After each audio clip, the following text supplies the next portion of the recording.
सदगुरु, आप कहते हैं कि हमें कर्म बंधनों को तोड़ने की कोशिश करनी चाहिए, लेकिन साथ ही आप लोगों से सभी को खुद में शामिल करने का और अपने सभी कामों से पूरी तरह जुड़ने का आग्रह करते हैं।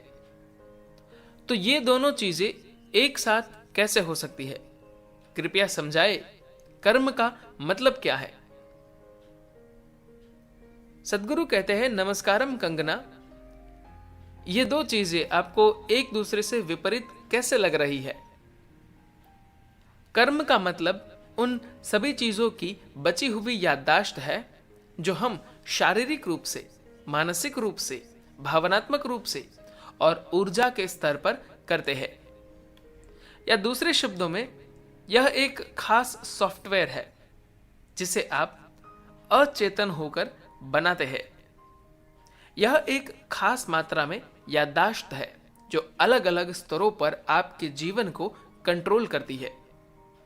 एक भौतिक याददाश्त है, एक मनोवैज्ञानिक याददाश्त, भावनात्मक याददाश्त और ऊर्जा के स्तर पर भी याददाश्त है। ये सभी चीजें एक साथ आपके जीवन को कंट्रोल करती है। तो याददाश्त का मतलब है, चाहे वो कितनी ही गहरी क्यों ना हो, वो सीमित होती है। आपकी याददाश्त की हर चीज एक सीमा में बंधी है। तो कर्म एक सीमित घेरा है। उस सीमित घेरे के अंदर कर्म बहुत उपयोगी है।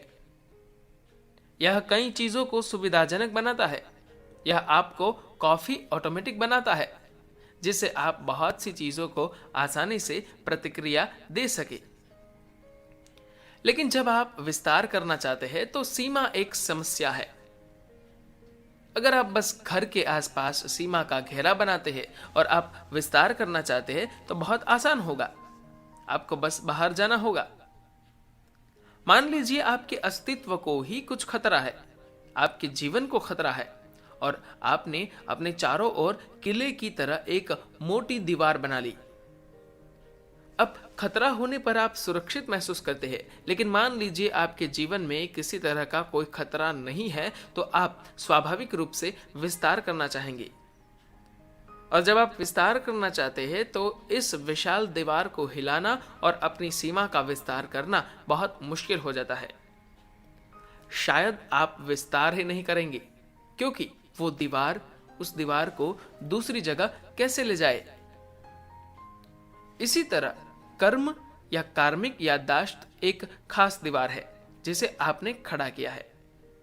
अगर आप इसे ढीला नहीं करते, अगर आप अपने सिस्टम में सभी को शामिल करने का तरीके नहीं लाते, समावेश का मतलब बस सभी के प्रति अपनापन होने का विचार नहीं है, बल्कि अपने सिस्टम को समावेशी बनाना होगा।